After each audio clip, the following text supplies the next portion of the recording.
Well, hello and welcome to Kindled Podcast. I'm your host, Haley Williams.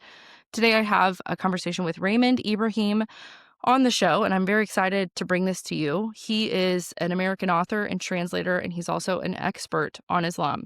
He's written a variety of books, a lot of books actually, among them The Sword and the Scimitar, Defenders of the West, Crucified Again, Exposing Islam's New War on Christianity, The Two Swords of Christ, and several others. You're going to learn so much from this conversation. I know I did. I was encouraged. It is a heavier conversation. It's a heavier topic. It's obviously one that we have seen become very real and pertinent to our lives today as we are seeing the influence of Islam grow in our country.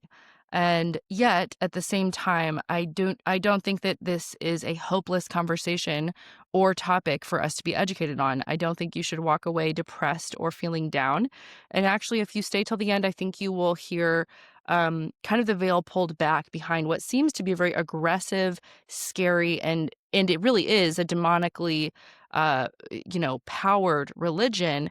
However, it is also inherently weak. And Raymond talks about that near the end of our conversation. So I would just encourage you, if you're feeling down, don't give up. Hang in there till the end. It gets better.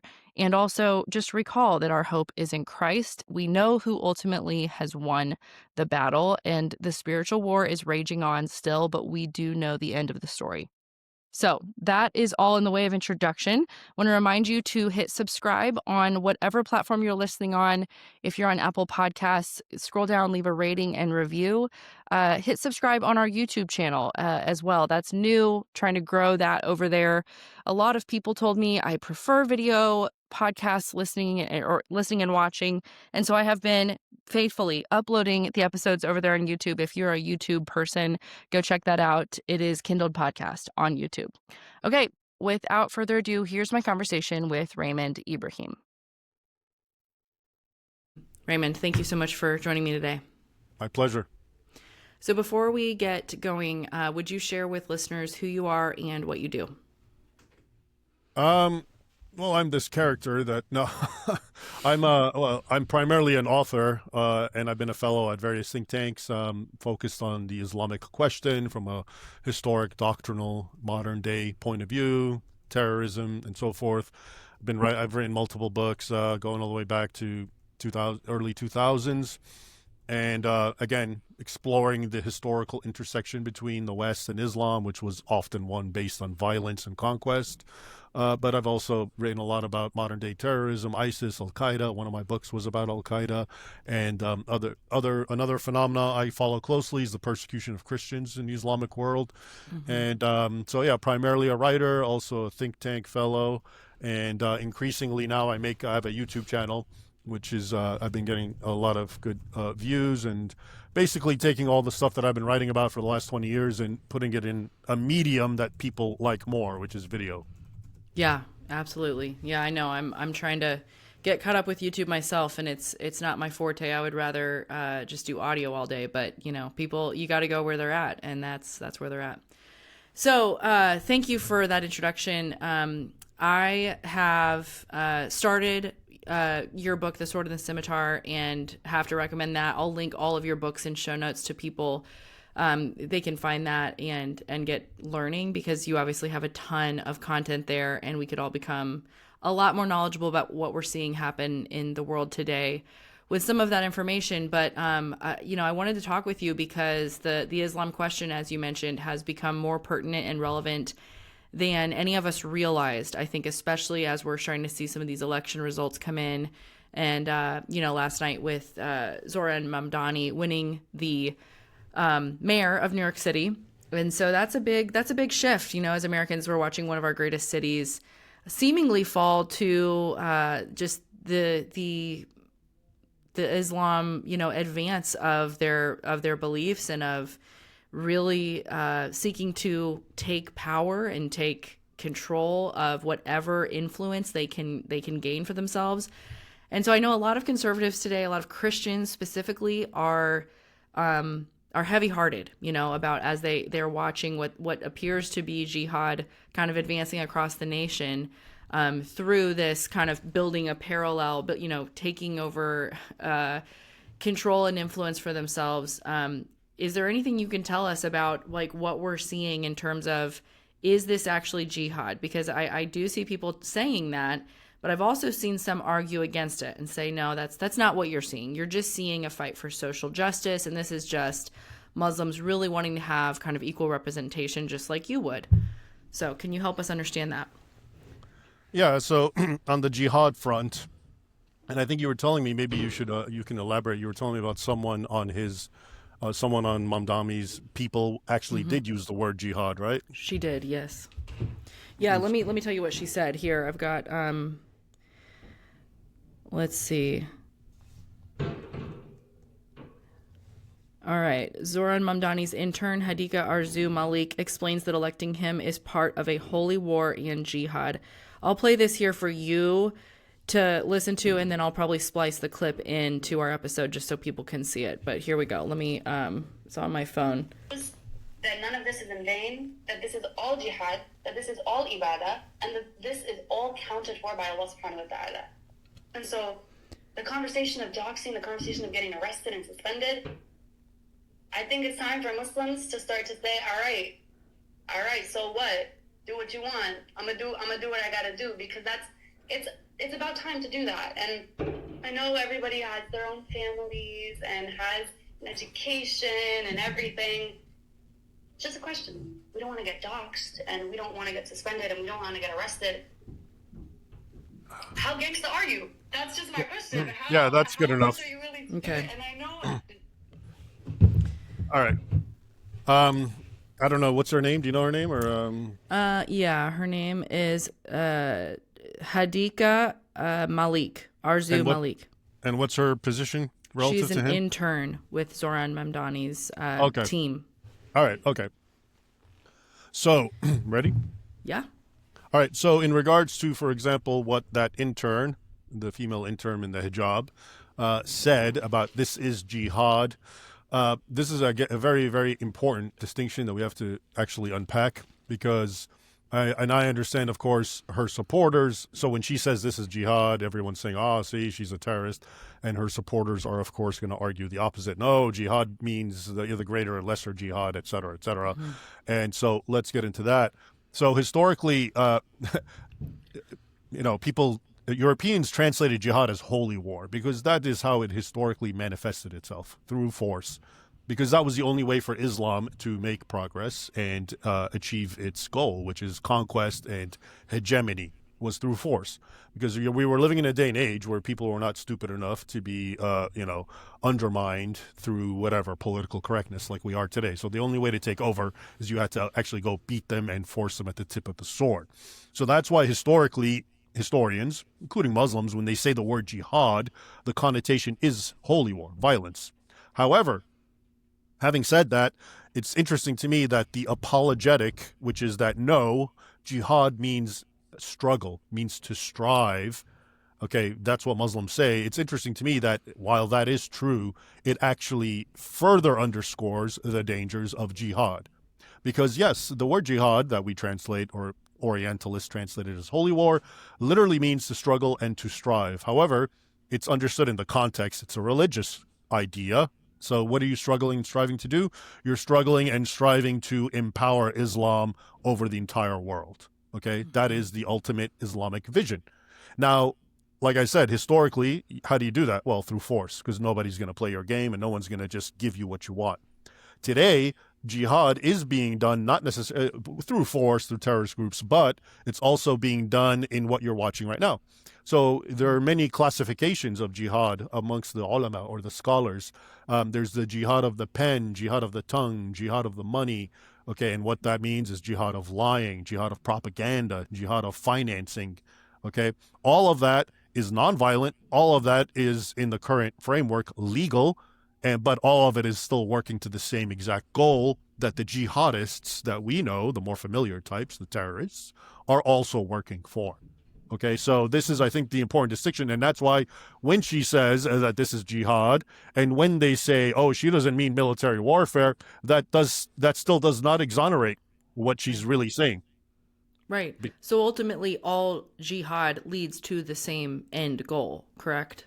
Correct. Yeah. Jihad, the end goal of jihad, the vision of Islamic Sharia is that Sharia law, governs the entire world. And that's not the same as forcing people to convert. But Islam must have hegemony over the world, and then there's the Christians and the Jews can pay tribute and be despised, second-class dhimmis, and pagans have to fight or die, etc., etc. So there is that classification. But the ultimate goal is to conquer the world through jihad, which historically meant force, but now you have the soft jihad, struggling and striving in the various ways that we mentioned, including by getting into politics and doing what they're doing. So in the same way, I kind of picture, like if during World War II, somebody was manning the board, and was an operator connecting the lines between, their different officials, and let's say working for Hitler. Okay, you've got somebody there manning the phones, and they're connecting lines, making things happen, helping communications go forward, helping the plan and the missions get carried out. Well, okay, they would have been just as complicit in the goal of ultimate warfare against, their enemies as the man on the front lines. They were not somehow, you could say, well, they're not at war. They're not fighting for Hitler. But it's like, well, not literally with a gun, okay, but they're still, they're part of it. They're doing their role. They're playing some essential part, and they are furthering that end. Yeah, and we have a lot of that, sticking again with just the Islamic paradigm. For example, our good friend and ally, Saudi Arabia, is the chief financier of Islamic terrorist organization, is the chief financier of of Islamic literature, which it disseminates all throughout, especially Europe, in the mosques. Okay, and at the same time, it's our friend, and our Western leaders go and dance and wave swords with them and so forth, and yet they are just as much complicit as the bad guys that you see. And that's usually how it is, at the very tip of whatever, you see the visible, the terrorist. But underneath it is a whole infrastructure of support, including from people and elements that we would call our allies. Mm-hmm. Let me pause and tell you about one of my favorite sponsors, and that is Unsifted. Now, if you follow me on Instagram, you've probably seen me using their products in my baking and cooking, but this is fresh milled flour. Now, before you think that's just too crunchy or way over your head, I promise you it's not. If I can do it, you can do it. I have been using fresh milled flour for almost a year now, and I absolutely love having this as a tool in my family's health arsenal. And here's why. Because unsifted fresh milled flour has 40 out of the 44 key essential nutrients and active enzymes that our bodies need to properly digest gluten and even function on a daily basis. So you have heard that gluten is the bad guy in the bread, right? But it's actually not. It is the processing of the flour that makes the gluten difficult for our bodies to handle. But fresh milled flour contains all of the enzymes that are needed to process and digest the gluten properly. It's almost like the way that God made grain. It was actually intentional. But the Unsifted starter kit is the ultimate easy button for fresh flour baking, and it has everything you need: the high quality grain blends, easy to follow recipe cards, and the Wonder Mill, a super fast mill giving you a high quality flour in seconds. Go to unsifted.com to order your Unsifted starter kit today. Use code Kindled10 for $10 off your first order of $100 or more. That's code Kindled10 at unsifted.com. And so as we are seeing this narrative go forth, because it's prevalent on social media, that it is Islamic phobic to say any of the things that really you say and that I talk about, and that we really have an irrational fear of those who are Muslims, and they actually seek to live at peace with us. What would your response be to those types of claims that you are xenophobic and you're Islamophobic and you're showing your bigoted racism? Well, I would say that I am Islamophobic, literally, and that's a healthy thing to be because, because remember, the word phobia means fear. Okay, it doesn't mean hatred. The Greek word for hatred is like misanthropist, okay, hater of humanity. But a phobe means to fear, but the point of contention is the way it's used today is it's an irrational fear. It's not an irrational fear, because if you're familiar with history, like I am, if you're familiar with Islamic doctrine, there is an unwavering continuity that goes on decade after decade, century after century, for well over a millennium, of Muslims engaging in violence against non-Muslims and saying it is part of their religion. Okay, so for me to be afraid of Islam, I think that's the natural response of anyone. But of course, what they're trying to imply, it's irrational. There's nothing irrational about an unwavering line of continuity of hostility and hatred that starts with Islam, that is copiously documented both in Islamic sources and in including Christian sources, and that played out century after century and saw so much conquest, so much bloodshed, so much violence. The Hindus alone, apparently something like 80 million were killed in the name of jihad over 5 centuries. Okay, that's just one group of people. And the same thing happened to the Christian West. People forget the Western world, the Christian world. The vast majority of it was actually conquered by Muslims, and that the countries that we today nonchalantly think of as Islamic were actually the heart of the Christian world. And that would include Syria and Egypt and all of North Africa. Okay, if you went in the 7th century, most of Christianity was deeply implanted in that area, more than in Europe. Okay, and all of that got conquered. And Europe got assaulted for centuries. Spain was conquered, the Balkans. You had slave raids going as far as Iceland, also in the name of jihad. America's first war, 12 centuries after the birth of Islam, again, was in the name of jihad. And Christian American sailors were being, enslaved and tortured and killed. And when Jefferson met and Adams, they met with the Barbary ambassador, he told him, our religion, our book, our prophet, our Allah says you're the enemy and we have to do this to you. And then you fast forward till today, and you have Muslims still saying this sort of thing. So, you'd have to be out of your mind not to be a non-Muslim and not to have some fear of Islam. Okay, so that's my response. That Islamophobia, that word itself, exists out of absolute and pure ignorance of reality. Right, and that's just unfortunately what we see is that people don't understand and they don't have any knowledge actually of what Islam teaches and what they believe. So kind of dialing a little bit deeper, because we started with a current events question, what are the core drivers of the Islamic religion? And I want to specify too, like I would love for you to clarify for us, one of the things we're coming up against in the United States is the fact that our own constitution baked into it obviously has freedom of religion.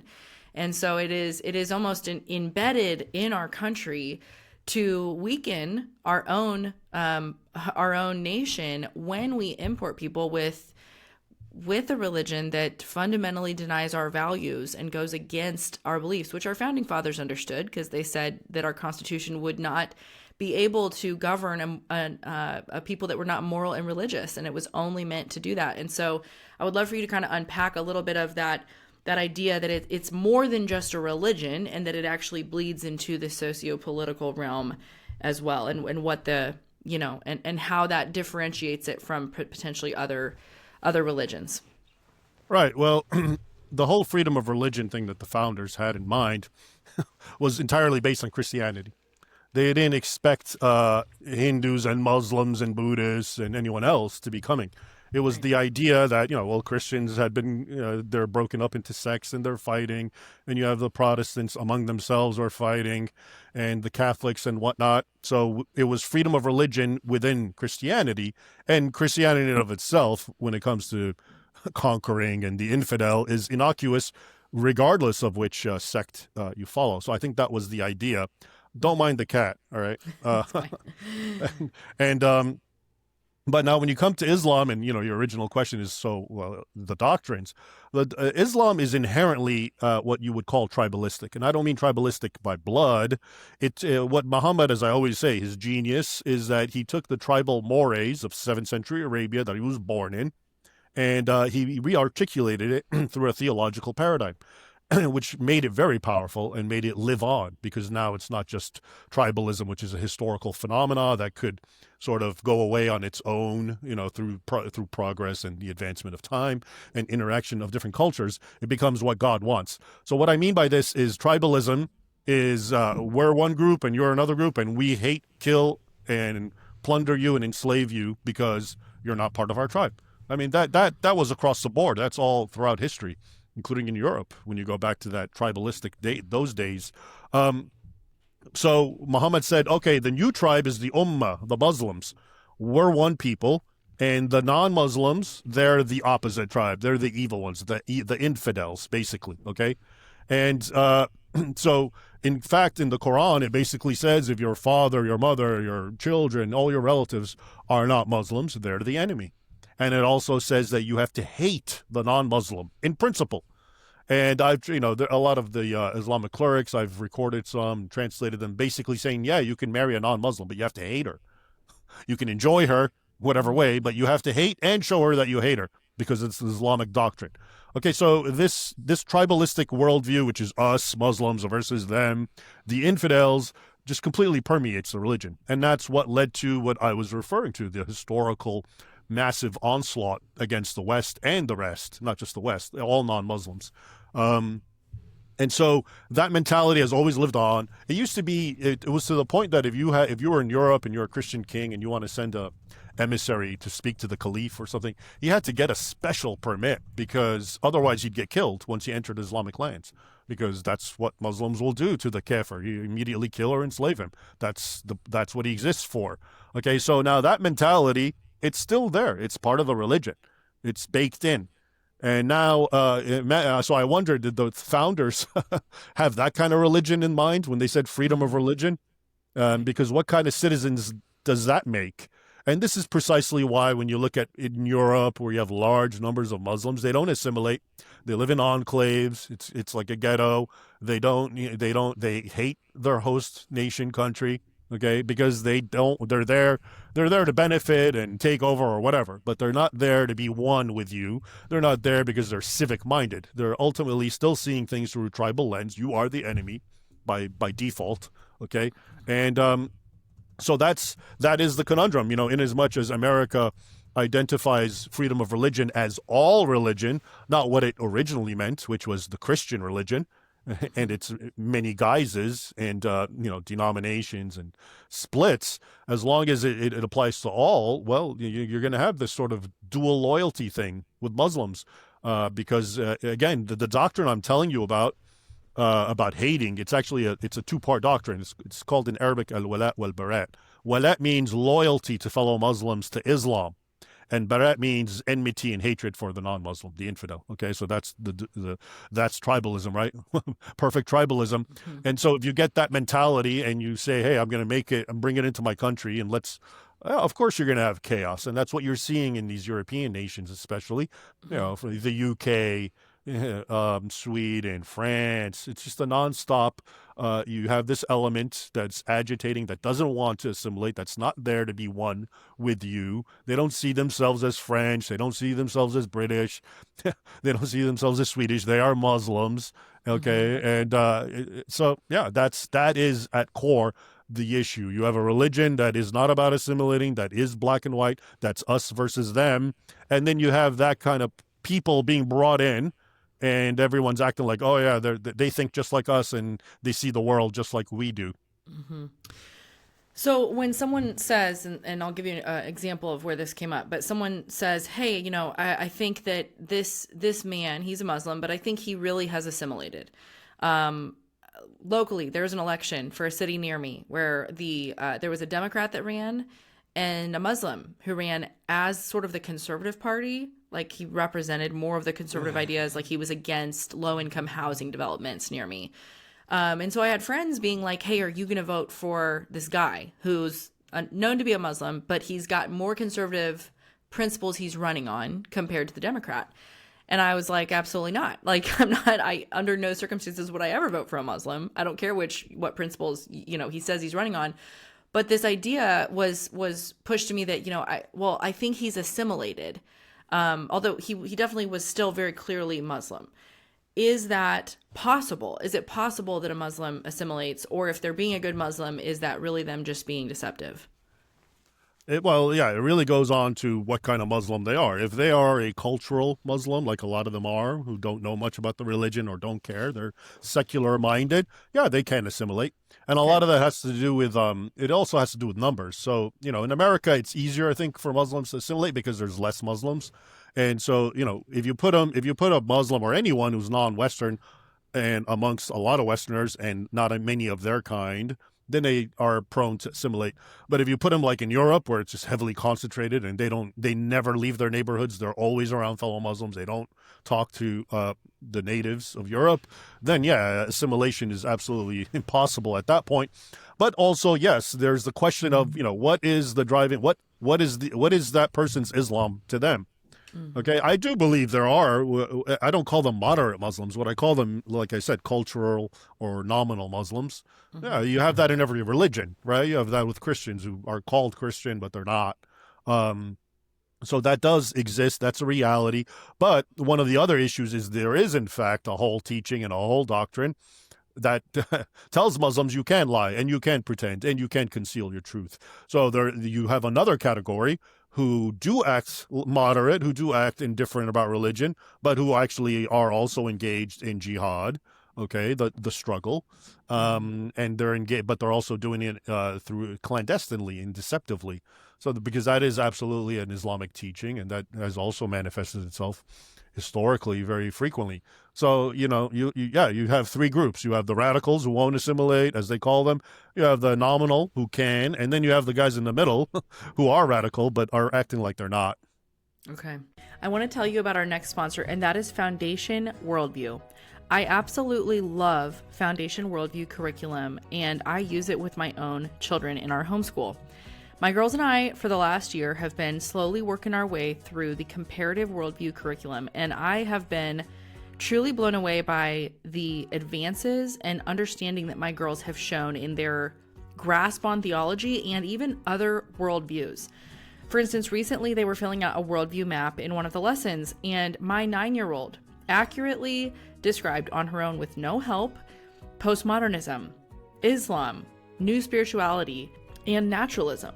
I don't know that I could have perfectly done that myself before this curriculum, but we've been doing it together and learning side by side. I am just so thankful that my girls at such a young age are getting an introduction to our worldview, which of course they're steeped in all the time through our homeschool, church, Bible reading, all of that, but then also comparing and contrasting that to what other people believe. It's giving them an awareness for the reality that our worldview is not the only one that is out there, and we have to learn to discern the difference between not just wrong and right, but right and almost right. I am so thankful for this curriculum. It has been a huge blessing in my life as a mom, and I know it's going to bless my girls for years and years to come, because they will look back on these days that they learned about other people's worldview, and when they encounter it in real life, it will not be the first time they've encountered it. I don't think we can stress how important it is that our children feel prepared and equipped for what they're going to face out in the real world. So that is the most honest review I could give you for Foundation Worldview. It is helping my own kids and is helping me feel equipped to teach them and train them. Learn more at foundationworldview.com and use code Kindled10 to get $10 off a family license of any Foundation Worldview curriculum. That's foundationworldview.com with code Kindled10 for $10 off.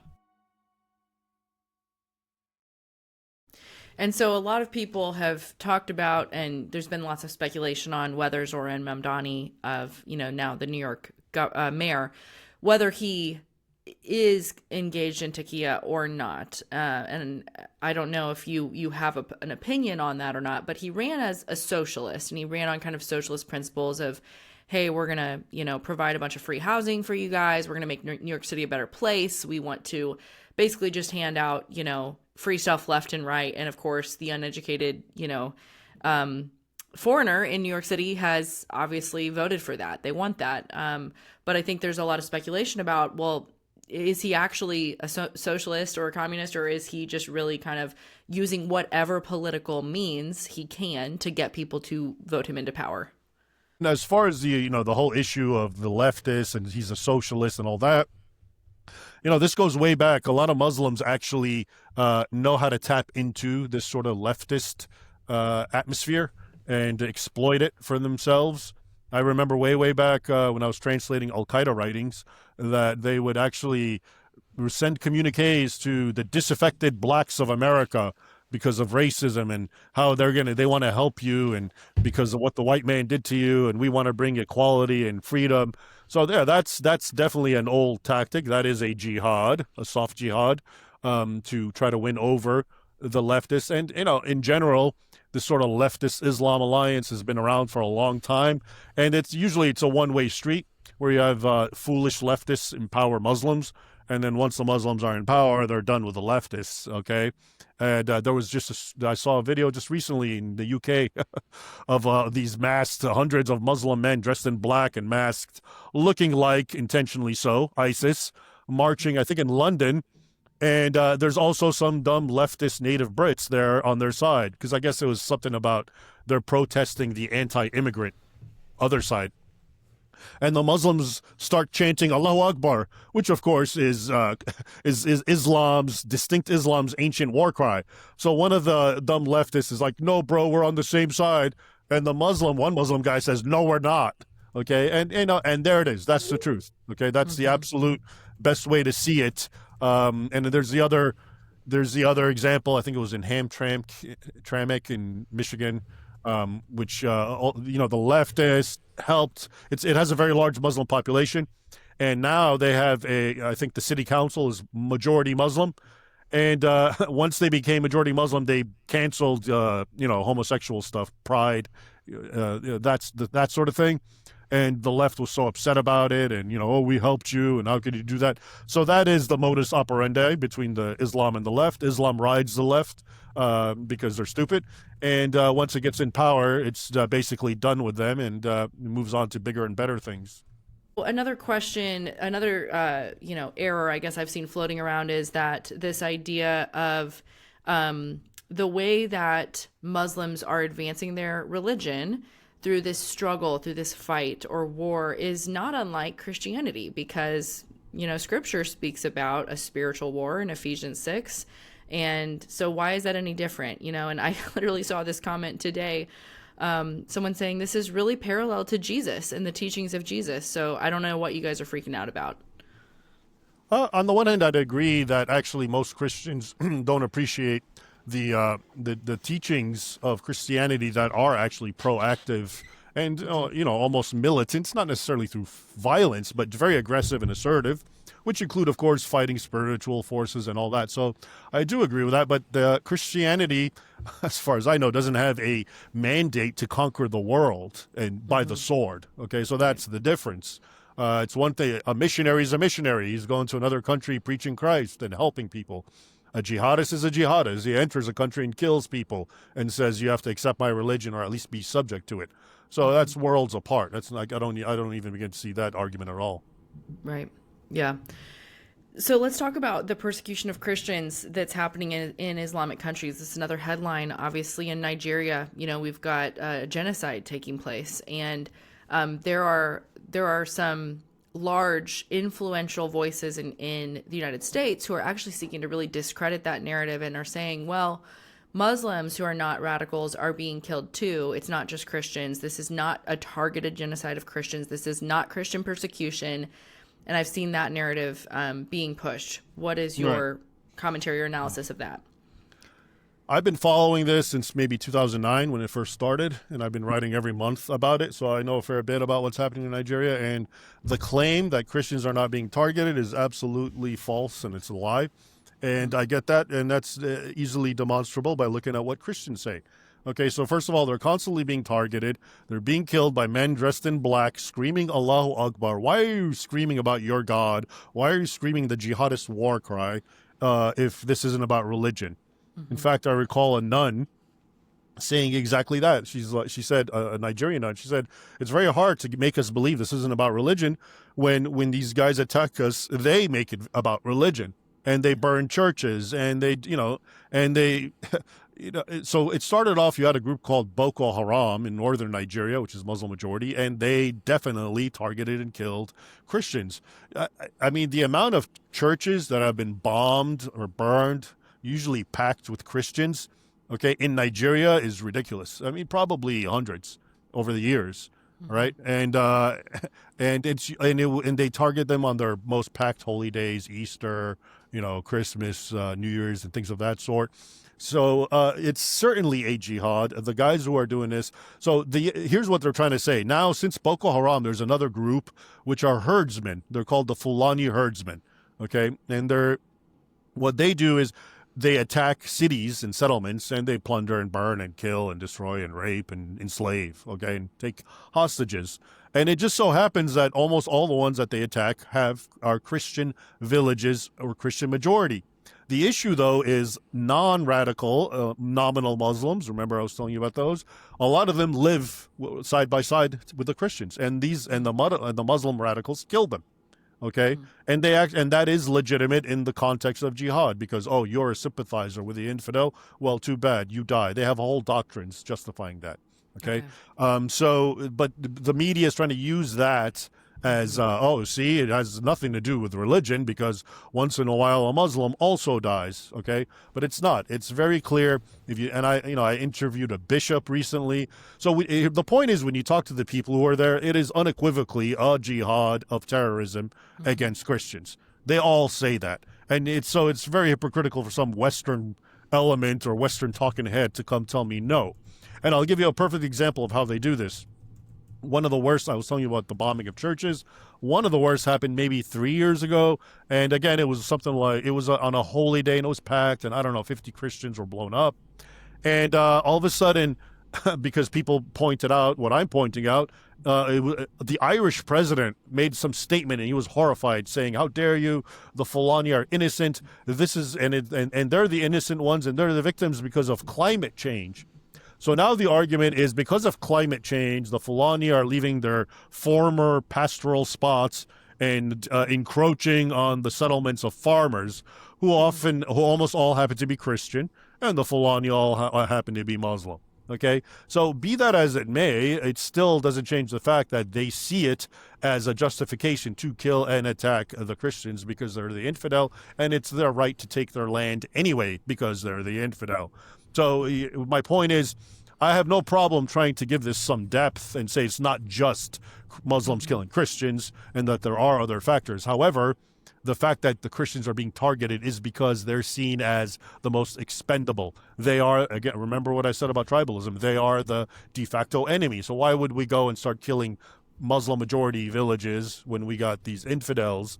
And they articulate it, they themselves, through religious slogans, jihadist slogans, etc. So it is absolutely ultimately being driven by the jihadist imperative to persecute, kill, attack, enslave, plunder Christians. Yeah. Let me tell you about another sponsor of this episode, and that is Brave and Courageous Candles. Brave and Courageous Candles are coconut wax scripture candles that are made from the cleanest fragrance oils available on the market. Now, I described these candles like, when a candle has one single note, you can tell it's just not a very complex scent. That to me kind of reads as a cheap candle. These are very layered, complex.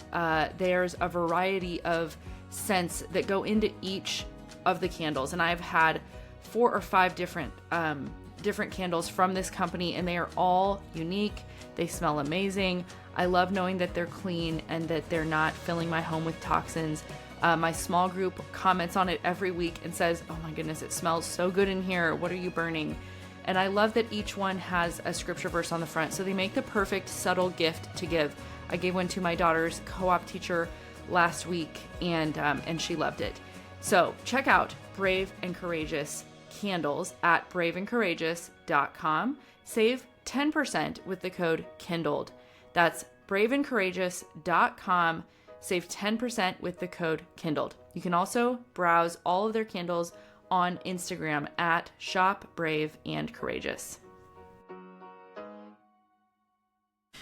And so as we, are watching, you mentioned obviously Europe has just been completely overrun by Muslims, and we're seeing, and obviously we've seen a huge increase here in the U.S. and thankfully there's some, hopefully some movement as we're deporting people who are here illegally. But there's still a big concern for just the importation of this religion, this belief, this really aim to kind of convert America into a Muslim nation. I mean, it doesn't sound to me like you would say it is fear mongering to say that that is the ultimate end.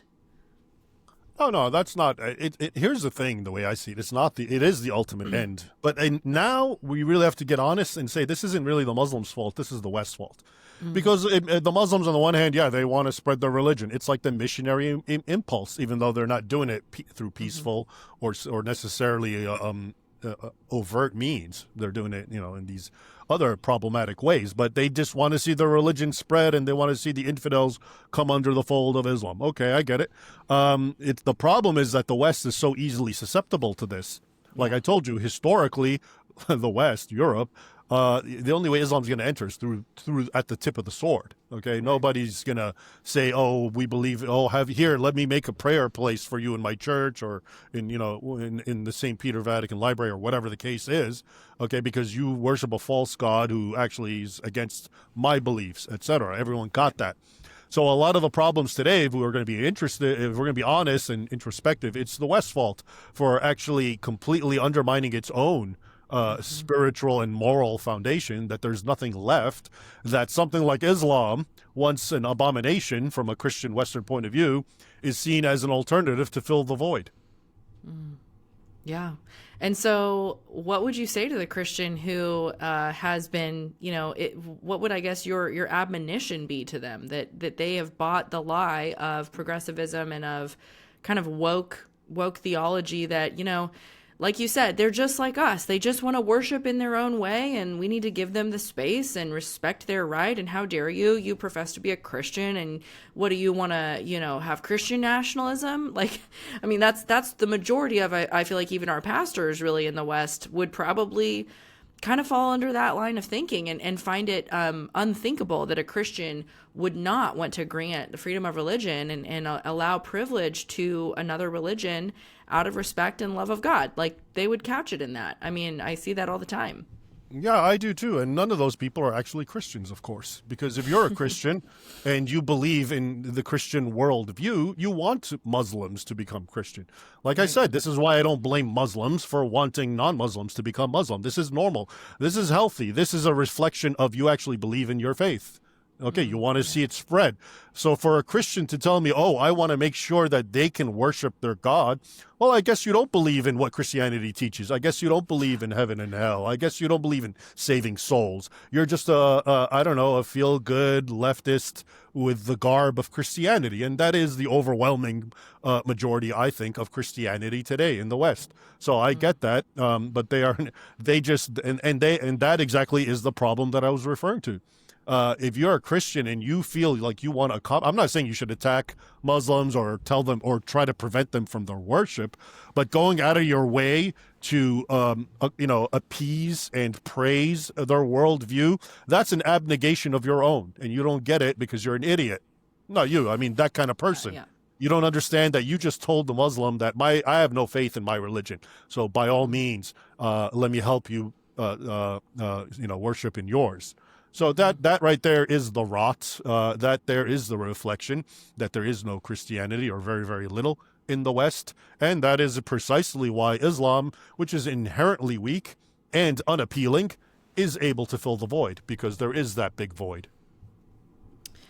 Well, you sound like you are saying that Christianity should be privileged above other religions in the United States. Do you believe in Christian nationalism? Well, I don't even know what that means, but no. I'm messing I don't even know. No, because from what I do, what it means, I don't think it's bad. In other words, I think it gets attacked, and yeah. Right. I mean, that's kind of my point. Is like, if you're not going to have Christian nationalism, you'll have Muslim nationalism. You'll have. Yeah. You will, and so I think historically, I think what we've seen. I mean, I know the term has a lot of different definitions, but that being that that Christianity should be privileged in a Christian nation is seen as like this boogeyman, right? It's seen as like, how dare you? I mean, why Well, the would religion, you don't deserve that? The religion of every single civilization other than Christianity is privileged in those civilizations. Right. I mean, obviously Islam, but even India, the Hindus, the Sinic civilization, Buddhism, of course they're privileged, and that makes sense. It's their lands. Okay, you have to assimilate. You have to, live within that. But of course, again, in Christian lands, they've been fooled into thinking, oh yeah, so you have to actually. Christianity also has to be watered down to accommodate everyone else. Okay, well, I mean, look at it any way you want, but like I just said, it's also a reflection of your own lack of faith, because it just shows that you want people, if you believe Christianity is the truth, you should want to spread it. Okay, and if it's not Christianity, it's error. If Christianity is true, Islam is an error. So why are you enabling and advocating for Muslims to stay in their religion? That, again, like I said, just shows the contradiction, the very visible contradiction in that kind of mentality, and that's why that's why Christianity is basically falling apart in the West. So I want to ask, why did you say Islam is weak and unappealing? I mean, I know why I think it's unappealing, but what makes it weak? Because I think it comes across to those, especially, watered down Christians who just kind of have a milquetoast, version of quote unquote Christianity as seeming to be a very authoritative and strong, advancing, aggressive religion. So why do you say that it's weak? By weak, what I mean is, Islam is patriarchal, masculine, and all that sort of thing, but it's militarily, economically weak as on the world stage. In other words, if the West tomorrow turned into a crusader state, the way the Crusaders thought, let's say the 12th century, Islam would be done, okay, if that old war came about. So it is inherently weak, but but if you bring it in, so my point is, historically, Muslims conquered the regions that I told you, and they bombarded Europe and tried to conquer Europe by force, okay, and the Christians fought back, et cetera, et cetera. Now, the problems that we're seeing, the violence and the terrorism, and some random Muslim goes stabbing people, okay, which is like constantly in Europe, that is not because they invaded and are by force. That is being enabled by Western elements who bring them in. Okay, so the Islam problem can be solved like that. Okay, right. If in any of these sovereign Western nations, you look at a country like Hungary, and it says, well, we don't want Muslims. So guess what? You can walk in the streets at night, and you're not going to get raped, and you're not going to get mugged. Okay, and it's a nice city still, right? And how did they do that? Wow, how miraculous was that? Well, they just said no to Islam. Okay, as one example. Whereas these powerful countries like in the UK and France, they're like war zones now because you allowed it. So that's what I mean by it's weak. Yeah. And by being unappealing, Islam has never been appealing. Most of the people who converted to it, it was at the tip of the sword, or more frequently because, okay, I don't want to be a subject to dhimmi. I want to actually be, engage in social mobility and move up. So they became Muslim. But the religion itself is not really appealing. But the point is, the alternative is even less appealing, the void. Okay, what is the Western man or woman, what are they supposed to live for? Materialism, hedonism, just nothing really. So something as intrinsically unappealing as Islam is actually arguably more appealing than that. And that's what I mean. There's a void that Islam, which is weak and unappealing, is actually filling because we are not allowed to have the alternative. Mm-hmm. And so what can the Christian do who agrees with everything you're saying, who sees the problem for what it is, and yet is, endlessly frustrated by the lack of political will of our politicians to actually fight for us as citizens? What can we do? Well, that's the thing, the system inherently seems to be flawed because what we should be able to do is vote in people who sound like us, right? Mm-hmm. But more often than not, whoever sounds like us, once they get voted in, then they stop doing what they said they do. So that's what I mean by the system is kind of inherently flawed in a sense. What are you going to do? It just seems to me that, in the current paradigm, the best we ever see is always one step forward and two steps back, one step forward, two steps back, which is a constant decline overall over time. If you step back and look at it, I don't know. I just know that, I know you're not supposed to say this, but when people feel that some injustice is happening, they've often turned to force. I mean, the American founders that were supposed to heroize, did they continuously stay in this toxic relationship with Britain and just keep saying, oh, we're going to find a voice for us? Oh, no, they said no, and they just said they broke off force. And that's considered a good thing because, believe it or not, sometimes if you just try to do it through diplomacy, which is a good thing, I'm not arguing that, the other side can just keep playing along, just taking you for a fool, and it goes on decade after decade while they consolidate more and more power, and you become a minority and a weak person in your own country, because that's what the game is designed for. So I wonder when people say enough is enough, this current paradigm is broken, and we need to take matters into our own hands. Mm-hmm. Do you have, you have obviously a ton of knowledge of history. You've seen how this has played out over thousands of years because this is what you write about. This is your, entire professional career. Do you have any hope for the West at this point? Like, what is your kind of professional opinion and analysis of, how do you think this is going to play out? Like, what do you actually think is going to happen next? I think it's gonna keep getting worse before it can possibly get better because people are just so, their brains are just so addled right now. I mean, to me, what we call the left and the right, I don't even use those paradigms because they don't make any sense to me.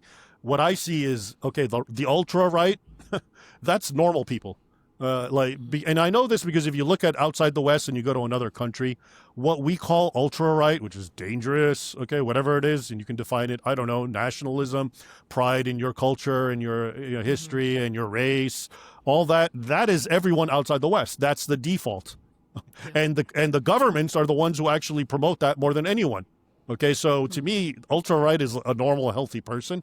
And then in as much as you start veering leftwards, my paradigm is when you get to the center, that's nihilism. That's just I don't believe in anything. Anything goes.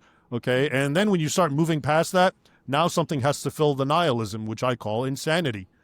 Which is why the further left you go, you're just a crazy person, okay? And so that's the real situation that we're dealing with. There's a war on normalcy, and there's a promotion of making you an insane person because it's easy to control you and get you to do what they want you to do. So that paradigm needs to be broken, and people need to see the truth of what's really going on. And the ultra-right is not a bad thing. That's actually just being a normal person, the way people have been historically and the way they are today outside of the West. It's curious. Why is it only the West that's bombarded with this message that you have to suppress your religion, you have to suppress your culture, you have to give your land, to all these non-Western people? Who else does that? Nobody does it. And yet, if you look at the world, the vast majority of the world is non-white. I think whites, depending on what you look at, is anywhere between 5 and 9%. Okay, so why is that small minority the one that has to keep appeasing the masses and give up its land, its culture, its heritage? Obviously, this is all by design, so people need to wake up and understand what's going on and then do something about it. Yeah. Last question. I want to know what gave you a personal interest in this area? Like what drives you and why are you passionate about it? What's your story with how you got into being so, spending all of your waking hours really writing and researching and helping educate people about the history of this battle and this religion? Well, a long time ago, I just decided the secret to everything is in history, and that so much of what we're told are lies, and a lot of them are what I call fake history. So much of so much of the narratives that we believe in today are built on fake histories, which are much more dangerous than fake news, which people are familiar with. Because the latter, fake news, are ephemeral. They make their argument, they make their issue, and then they go away. Maybe they get corrected or caught. But fake history creates overarching narratives whereby modern arguments are articulated. Okay, so for example, if you believe in the idea that whites and Europeans are somehow the only slavers in history and they've enslaved more people than anyone, well, you're going to conclude whites are intrinsically evil, whites are bad, you're going to hate whites, and if you're black, you might get up and just stab a white person for the heck of it, because that happens a lot. All right, and and there's academic support for this. There's Brittany Cooper is a black Rutgers professor who literally says what I just said, that white people are inherently evil. Okay, but if you understand true history and understand that yes, white people did engage in slavery, but so did everyone else, and at least white people are the ones who abolished it globally. Okay, then you have a better understanding. So, anyway, that's why I've always been very much intrigued and interested in history, because I believe that's where you can get to the truth of things. And there's a lot of deception right now going on. And it's not just Islam. I mean, Islam is my job. That's what I write about. But I would encourage people to delve into history in general, because and I don't mean go get what's being sold in Barnes and Noble, because that is the fake history, and it's not that easy. That you have to understand the primary sources in various languages and so forth. So I get why it's a problem. But anyway, that's why I'm interested in history.